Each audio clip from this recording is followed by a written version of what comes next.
आप क्या कर रहे हो? मेरी रिक्शा का टायर क्यों पंचर कर रहे हो? तुझे दिखाई नहीं दे रहा है? अंधी है? नो पार्किंग जोन में खड़ी की हुई है तूने रिक्शा। टायर पंचर ना करूं तो क्या करूं? साहब, यहाँ तो कोई नो पार्किंग का बोर्ड नहीं लगा है। मैंने अच्छे से देखा था। और साहब, मैं तो सिर्फ 2 मिनट के लिए अपने बच्चे के लिए दूध लेने गई थी बस। वो सब मुझे नहीं पता। तू इस रिक्शा को ऐसे रोड पे खड़ी नहीं कर सकती। रुक जा। बेटा मुझे इग्नोर मत करो, नहीं तो तुम्हारी पूरी जिंदगी खराब हो जाएगी। अगर ऐसा नहीं चाहिए तो जल्दी से वीडियो को लाइक करके चैनल को सब्सक्राइब। तेरा चलान ही काटता हूं। साहब, किस बात का चालान? लेकिन मेरे पास तो ई रिक्शा चलाने के सारे कागजात हैं और लाइसेंस भी है। लगता है तू ऐसे नहीं मानेगी। तेरी रिक्शा लेके जाता हूं। ये रिक्शा तुझे कोर्ट से मिलेगी। साहब, मैं आपके आगे हाथ जोड़ती हूँ, ऐसा मत कीजिए। इतना अत्याचार क्यों कर रहे हैं आप? साहब, मेरा छोटा बच्चा है, ये नन्ही सी जान को कैसे पालूंगी? इसको मैं कैसे खिलाऊंगी पिलाऊंगी? मेरी रोजी रोटी है। एक मिनट, क्या हो रहा है यहाँ पे? साहब देखिए ना, ये पुलिस वाला जबरदस्ती तंग कर रहा है। बस बोल रहा है कि यहाँ नो पार्किंग जोन है। मैंने अपनी रिक्शा खड़ा दी और ये चालान काटने वाला है। साहब कोर्ट ले जाने की बात कर रहा है। और साहब, यहाँ तो कोई बोर्ड लगा ही नहीं है नो पार्किंग का। अच्छा, यहाँ पे कोई नो पार्किंग जोन नहीं है, तो आप किस बात का चालान काट रहे हैं इसका? ओ हेलो, बेहतर होगा कि इस मामले से दूर रहेगा तू। चल निकल यहाँ से।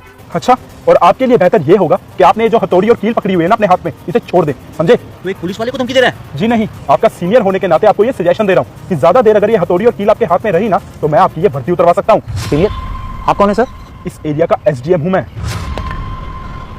सर साहब, आप इस एरिया के SDM है? आपने तो कभी बताया ही नहीं। आप तो रोज मेरी रिक्शा में आते जाते हैं। बता सकता था, लेकिन उस दिन जब मेरी कार खराब हुई और मैं तुम्हारी रिक्शा में आके बैठा तब।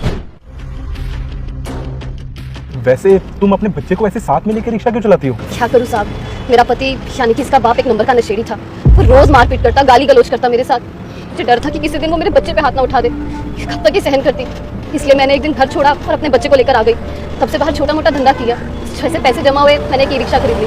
तब से बस ई रिक्शा चला रही हूँ। पर तुम्हें अपने बच्चे को ऐसे साथ में लेके ई रिक्शा चलाने में कोई प्रॉब्लम नहीं होती है क्या? साहब, हम गरीब लोग ना मुसीबतों में ही पैदा होते हैं, पर इसलिए मुसीबत ना साहब बाहर वाले लोग देते हैं। कभी कोई सवारी ऐसी मिल जाती है जो पूरा किराया देकर नहीं जाती है, कभी कोई पुलिस वाला मिल जाता है जो बेवजह तंग करता है। साहब, पर ये सारी मुसीबतें मैं ना आराम से सहन कर सकती हूँ, क्योंकि मैं चाहती हूँ कि ये नन्ही सी जान मेरा बच्चा बड़े होकर एक बहुत बड़ा आदमी बने।